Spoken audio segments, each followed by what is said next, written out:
안녕하세요. 건축가와 실내 건축가에 대해서 알아보는 시간인데요. 오늘은 침묵가 비세 건축가라고 불리우는 루이스 칸에 대해서 알아보는 시간 갖도록 하겠습니다. 루이스 칸은 1901년 에스토니아 세레마 섬에서 가난한 유태인의 자녀로 태어납니다.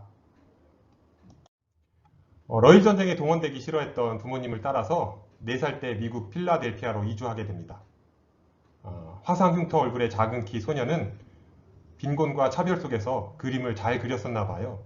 그래서 목탄 그림을 그려서 아르바이트를 해서 돈을 벌었고 또 피아노를 조금 칠 수 있었나 봐요. 이때는 무속, 그러니까 말 없는 영화가 유행하던 시절이어서 뒤에 배경으로 음악이 흘렀거든요. 그래서 이 무속 영화에서 피아노 연주 아르바이트, 그러니까 코드를 반복적으로 누르는 아르바이트였을 거라고 상상이 됩니다.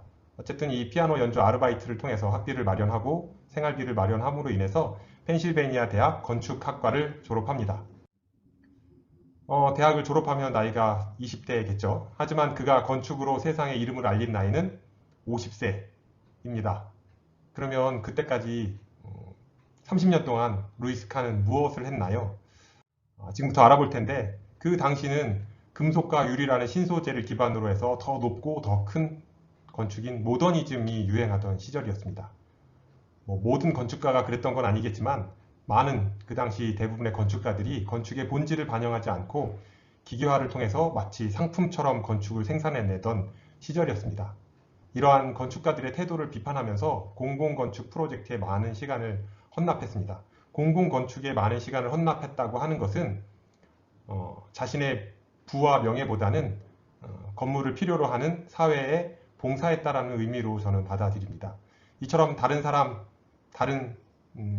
사람보다 유명세가 늦었던 이유는 이처럼 진정한 건축의 본질을 알고자 했고 또 그를 통해서 사람을 위한 공간을 생각하고 계획하고자 했기 때문이라고 말할 수 있는데요. 나중에 유명해진 다음에는 예일대, MIT, 펜실베니아 대학에서 본인이 생각했던 것, 그러니까 건축의 본질을 후학들에게 가리키시기도 합니다. 그를 세상에 알린 건축물, 리처드 의학 연구소입니다. 모더니즘 건축이 살짝 수그러들면서 포스트 모더니즘과 레이트 모더니즘으로 세상의 건축물들은 반항을 하게 됩니다. 이때 의뢰를 받아서 지은 건물이 이 리처드 의학 연구소입니다. 이러한 모더니즘과 포스트 모더니즘의 건축 사조 흐름 속에서 이 연구소는 간결함의 모더니즘 그리고 상징적 표현의 포스트 모더니즘의 중간쯤 되는 공간 구조와 형태를 가지고 있다고 하겠습니다. 또한 루이스 칸이 추구했던 건축의 개념 그리고 디자인 기법을 잘 보여주는 사례라고도 할 수 있는데요. 이 건물의 가장 큰 특징은 이 공간을 사용하는 사람들의 공간이 서비스 공간과 부속 공간인 서번트 스페이스라고 불려지는 그런 공간으로 나뉘어져 있다는 겁니다. 사용자 공간은 말 그대로 사용자가 공간에 들어와서 사용하는 업무 공간, 연구실과 같은 이렇게 사람들이 들어가서 사용하는 공간이고요. 부속 공간은 계단실, 파이프 샤프트, 에어 덕트, 화장실, 말 그대로 건물의 주 기능을 돕기 위한 영역을 말하는데 이 사용자 공간과 부속 공간이 명확하게 나뉘어져 있다라고 말할 수 있겠습니다.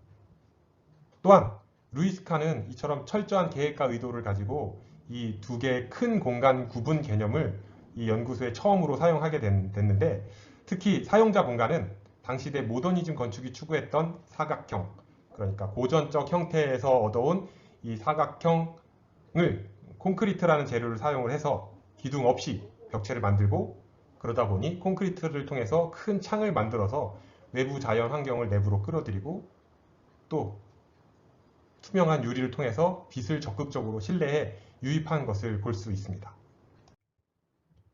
당시의 기술을 바탕으로 한 이 화려한 건축은 아니었지만 건축이 가져야 할 근본 개념에 충실한 것을 볼 수 있는데요.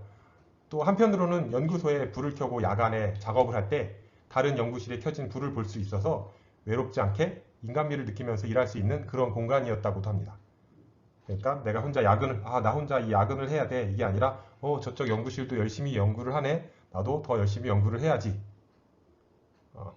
과연 요즘 세상도 그런지 같이 연구를 하는 같이 공부를 하는 그런 우리들이 됐으면 싶겠습니다.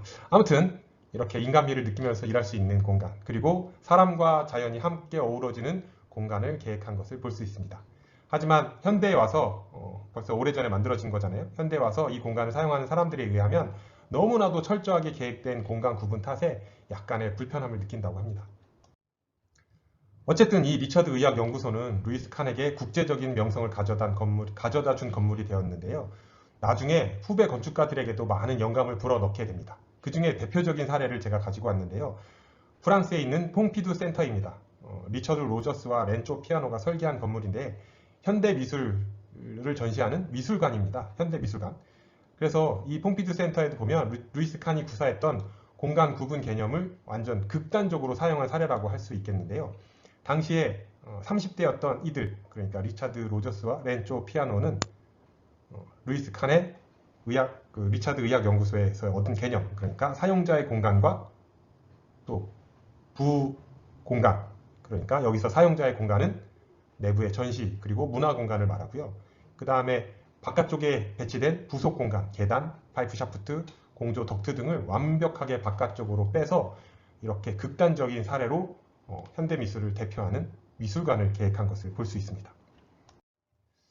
두 번째로는 솔크 연구소입니다.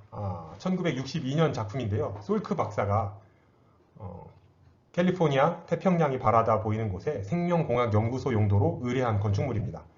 태평양 바다가 내려다 보이는 언덕에 이렇게 트레버틴이라고 하는 밝은색 석회암 돌로 포장된 커다란 나무 한 그루 없는 중정 사이에 대칭인 두 건물이 배치되어 있는 것으로 매우 유명한 건물인데요. 멀리까지 이렇게 뻥 뚫려서 텅 비어 있어서 극적 효과를 나타내는 중정을 많은 건축가 혹은 이 공간에 방문하는 사람들은 정신적인 공간이라고 말하고 있습니다. 보시는 바와 같이 화려한 색감 하나 없이 하늘과 건물이 조화를 이루면서 시간에 따라서 빛과 그림자 그리고 하늘의 색이 바뀌는 것을 느낄 수 있는 곳, 그러면서 건물과 건물 사이를 통해서 변화하는 바다 풍경이 분위기를 압도하는 커다란 공간감을 만드는 무척이나 아름다운 곳입니다. 지금까지 4장의 사진을 보셨는데요. 이처럼 다양한 하늘을 건물의 인면으로 만들 수 있다.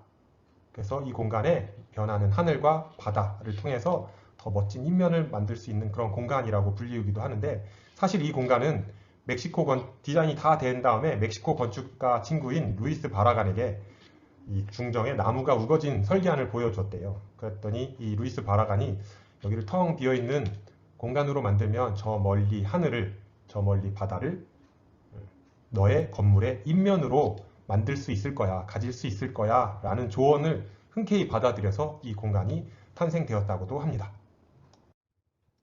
이 광장 가운데에 조그마한 샘이 흘러나와서 가운데를 가로질러서 저 태평양 바다로 흘러가는 형상을 하고 있는데요. 이 디자인은 스페인의 아람브라 궁전에서 나온 수로를 떠올리게 합니다.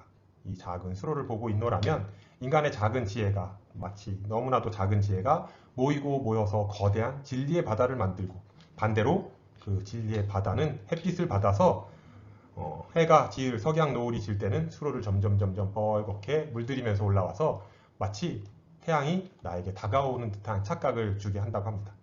이렇듯 칸의 건축에는 합리적으로 계획된 공간도 있지만 합리적인 공간 이상의 낭만적인 상상력을 만들어내는 커다란 비어있는 공간이 있다라고 말씀드릴 수 있겠습니다.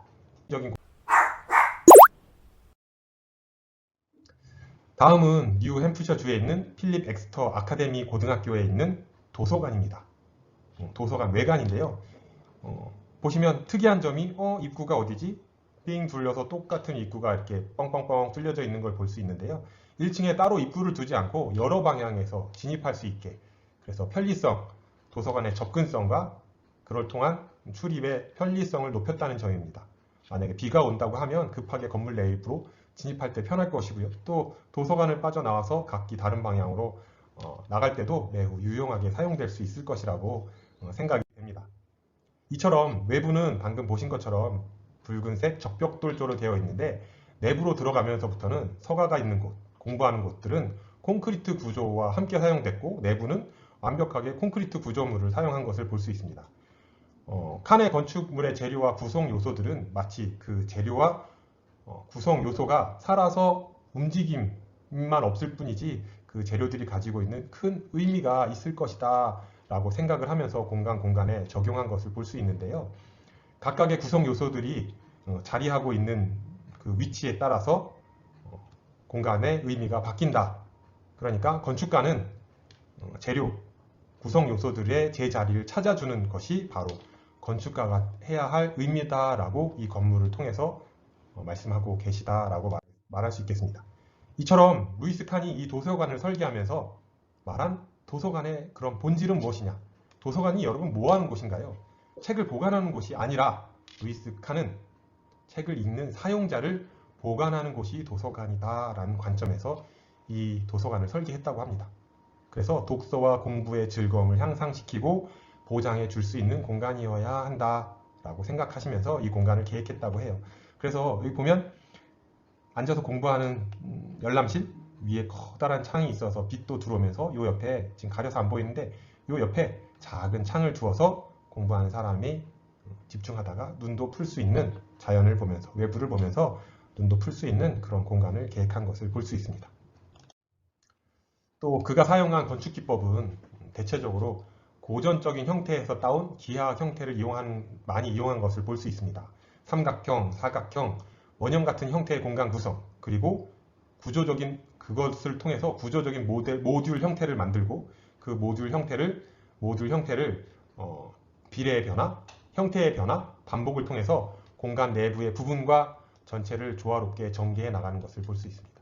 특히 이 도서관에서는 원 형태를 사용해서 웅장함과 함께 공간의 확장성이 느껴지는 것을 경험할 수 있다고 합니다.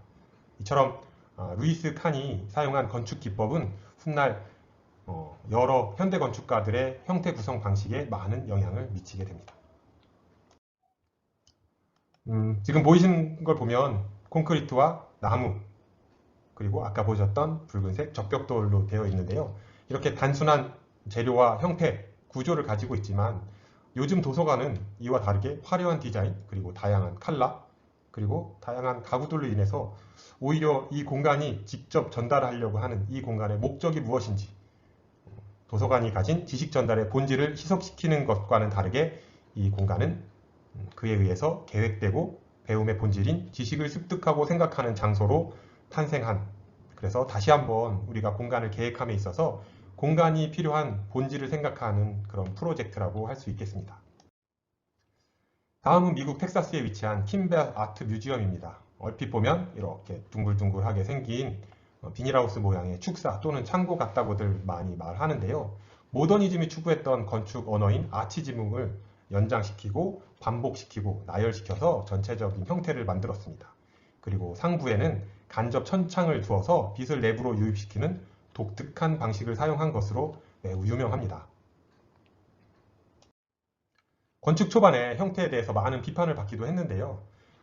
건축 과정 중에 내부 기둥이 없어서 많은 시공업자들이 포기하고 건물이 무너질까봐 포기하고 도망갔다고 해요. 근데 이 건물에서 루이스 칸은 기둥 없이 장스판에 이런 볼트 구조를 만들고 싶어 했다고 합니다. 그리고 내부에 자연스럽게 빛을 유입시키는 건축 구조가 나중에 이제 인정받게 돼서 더 유명해진 그런 건물이라고 할 수 있겠습니다.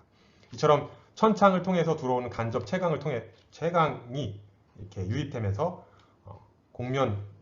천정 곡면을 타고 내리는 빛은 공간 디자인의 중심 역할을 하고 있는 것을 볼 수 있는데요. 이 콘크리트 압축 셀 사이에 위치한 가운데 천창을 통해서 자연광이 들어왔다가 이 밑에 보이시는 알루미늄 반사판, 거기에 빛이 반사되고 그 반사된 빛은 이렇게 곡면된 볼트 아래쪽으로 반사돼서 은은하게 빛이 퍼져서 영역을 구분시키고 작품과 관람객 그리고 공간을 하나로 연결시키는 아주 중요한 매개체 역할을 하고 있는 것을 볼 수 있습니다. 뭐 미술관에 빛 조금 들어온 걸로 뭐 이렇게 대수롭냐라고 말할 수 있겠지만, 첫째, 대한민국에 있는 현대 미술관도 이렇게 가보시면 자연 채광이 들어오는 게 별로 없습니다. 이유는 더군다나 옛날에는 이 빛이라는 것이 미술품을 바래게 하는 거죠. 상하게 만들기 때문에 미술관, 전시관은 자연 채광을 극도로 유입시키는 것을 이렇게 자제했는데, 이렇게 반사광을 통해서 은은한 빛으로 공간을 더 작품을 더 값어치 있게 끌어높인 공간을 하나로 묶어주는 역할을 만든 것을 볼 수 있습니다. 이처럼 벽렬로 쫙 이어진 콘크리트 볼트 사이에 간접 채광을 끌어들이고 싶었던 루이스 칸의 열망을 표현한 결과물이라고 할 수 있겠고요. 또 이 건축물을 통해서 공간에서 자연광은 매우 중요한 역할을 한다라고 말했고, 이는 후에 많은 건축가들에도 비스의 공간 유입에 대해서 생각하게 한 그런 건물이라고 말할 수 있겠습니다.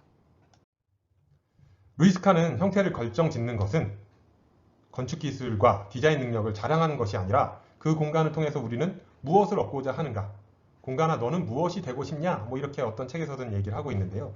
다 말하고 싶은 것은 이 공간이 요구하는 본질은 무엇인가, 그것을 표현하려고 했던 것을 볼 수 있고요. 사실 공간에 답은 없지 않습니까? 아무도 이렇다 답을 결정지을 수 없는 인간의 다양한 바램, 공간의 다양한 용도, 그 다양함을 충족시키기 위해서 루이스 칸은 본질이 변하지 않는 그런 공간을 만들기를 원했습니다. 이처럼 건축의 본질을 바탕으로 해서 침묵과 빛으로 말하며 추상적으로 인간의 욕망을 이 건축 공간에 표현하고 있다고 하겠습니다. 그래서 다음은 자티야 쌍사드 바반이라고도 불리우는 방글라데시 국회의사당입니다. 이 건물은 침묵과 빛이라는 작품으로 유명합니다. 이렇게 인공 호수가 있고요. 그 호수 위에 이렇게 기하학적 형태로 지어진 국회의사당 건물입니다. 처음 1963년에 구상을 시작해서 1970년대에 계획을 세웠고 1983년에 완공된 거대한 건축물입니다. 처음 방글라데시 국회의사당에서 이 설립 의뢰를 받았을 때 금전적으로 이득이 없을 거라는 주변, 그때 회사를 운영하고 있었다고 해요. 직원들의 우려에도 불구하고 너무나 흔쾌히 수락했다고 합니다. 왜죠? 공공건축이었으니까요. 하지만 방글라데시는 뭐 지금도 그렇게 선진국은 아니지만 그 당시에도 이렇게 돈이 없는 나라이다 보니 이렇게 유명한 건축가 반열에 오르신 분을 부르는 것은 많이 금전적으로도 이제 부족했을 텐데, 그걸 다 알고 루이스 칸은 흔쾌히 받아들이고 디자인을 하기 시작합니다. 아무것도 없던 논만 있던 이 허허벌판에 사람의 힘으로 인공호수를 만들고, 또 아무 장비 없이 이 방글라데시 국민들의 힘을 빌어서 그들이 하나하나 손수 나른 벽돌로 건물을 지어서 장장 23년에 걸친 공사기간 끝에 완성하게 됩니다. 수년간의 노력 끝에 세워진 이 방글라데시 국회의사당이야말로 루이스 칸이 원했던 건물의 본질, 그리고 루이스 칸의 가치관을 절실히 담는 동시에 그를 20세기 최고 건축가 중 한 명으로 반열에 오른 그런 건물이라고도 할 수 있겠습니다. 마치 도면을 보시면 마치 뭐 어려운 퍼즐을 영상시키는 그런 퍼즐 모양으로 되어 있는데요. 각기 다른 모양의 형태가 어우러져서 공간의 조화를 만든 것을 볼 수 있고요. 삼각형, 사각형, 원형으로 구성된 이 건물은 각각의 이 형태마다 각각의 기능을 갖추고 있다고 합니다. 가장 큰 특징은 이 건물은 별도의 창을 일부러 내지 않고 각각의 형태와 모양이 서로 중첩되고 덧대면서 나온 틈을 창으로 사용을 했는데요. 이 틈으로 유입시키는 빛을 특별하게 유입시키게 만들어서 창의 역할을 대신했다는 점입니다. 이 공간을 계획할 때 외부는 벽돌, 그다음에 내부는 콘크리트, 노출 콘크리트로 계획을 했는데, 이 노출 콘크리트만 전체로 사용하면 너무 밋밋해서 뭐라 그럴까, 이렇게 싼티난다고 할까요? 값어치 없어 보이는데, 이렇게 노출 콘크리트 사이사이에 줄띠를 대리석 패턴으로 만들어서 자칫 단순해 보일 수 있는 형태의 고급스러운 양복 정장에 패턴을 입힌 것 같은 그런 모양새를 하고 있습니다. 또 내부 공간 계획은 아까 덧대서 건물과 건물 사이, 형태와 형태 사이로 다양하게 유입되는 빛의 다양한 방향성을 표현했는데요. 이는 피라네시의 동파나, 상상의 감옥, 그 시리즈가 쫙 있죠. 그 동파나화에서 아이디어를 얻어서 빛을 유입시켰다고도 합니다. 이처럼 침묵과 빛이라는 이 건축물은 루이스 칸의 건축의 정체성을 집약된 그런 공간이라고 할 수 있겠는데, 칸은 여기서 침묵이란 무엇이 되고자 하는 건물의 욕망, 인간의 욕망, 사회의 욕망을 말하고 있으며, 또 새로운 욕구에 대한 근원이라고 말하고 있습니다. 반대로 빛은 자연이 선물한 그리고 이미 존재하는 것으로 창조하기 위해서 사용해왔던 표현 수단이라고 말합니다. 그러면서 이들은 서로 공존해야 된다라고 말하고 있습니다. 칸이 이렇게 건축 공간에 사용한 기둥, 아치, 돔과 같은 건축의 다양한 요소들을 통해서 빛과 그림자를 만들어내는 방법이라는 관점에서, 그리고 건축가가 설계로 형상화시킨다는 의미로 이 빛과 침묵을 표현하였고, 빛과 건축의 상호작용에서 비록 빛이 자연의 일부이고 그 자체로 의미 있는 힘이 있긴 하지만 그것이 건축 요소와 만났을 때, 건축가가 설계한 건축 요소와 만났을 때 공간에 더 특별한 의미를 만들 수 있다는 것을 보여줍니다. 에스토니아 출신의 유태인으로 태어나서 빈곤과 차별을 건디면서 건축물이 무엇이 되고 싶냐에 대한 끊임없는 질문과 그에 대한 해답을 찾으려고 노력했고요. 결과적으로 건축의 본질을 찾아 헤맸고, 사람들이 원하는, 사람들이 다 행복해 할 수 있는 그런 건물을 만들기 위해서 노력했습니다. 하지만 1974년 뉴욕 기차역에서 심장 발작으로 쓸쓸하게 우리의 곁을 등지시게 됩니다.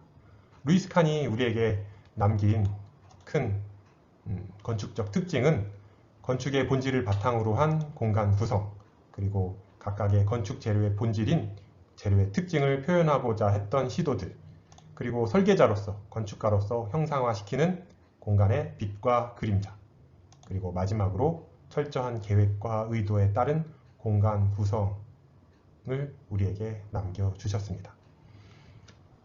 이상으로 침묵과 빛의 건축가 루이스 칸에 대해서 마치도록 하겠습니다. 수고하셨습니다.